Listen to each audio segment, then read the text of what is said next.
हमरा दाछानी के छौड़ा से लाभ हो गइला। दीवाना फिल्म्स जहानाबाद।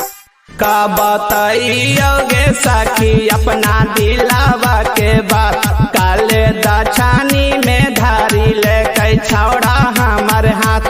का बताइयोगे सखी अपना दिलावा के बात, काले दाछानी में धारी लेके छौड़ा हमर हाथ।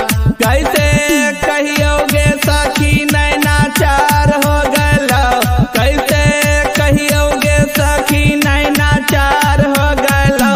हमरा दाछानी के छौड़ा से लाभ हो गइला, हमरा लोधीपुर के छौड़न से लाभ हो गइला। हमरा दाछानी के छौड़ा से लाभ हो गइला, हमरा लोधीपुर के छौड़न से लाभ हो गइला।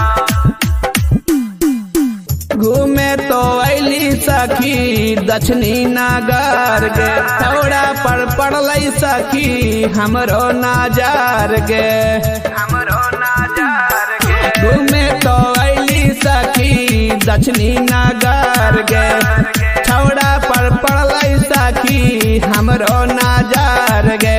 कैसे देखते देखाते सखी साट गइले, कैसे देखते देखाते सखी साट गइले। हमरा दाछानी के छौड़ा से लाभ हो गइले, हमरा लोधीपुर के छौड़न से लाभ हो गइले। हमरा साहिल राजा छौड़ा से लाभ हो गइले। हमरा दाछानी के छौड़ा से लाभ हो गइला, हमरा लोधीपुर के छौड़न से लाभ हो गइला। पेनी के जिनसे सखी चलली बाजार गे, हमरा पर पड़लै सखी छौड़ा हजार गे, छौड़ा हजार गे।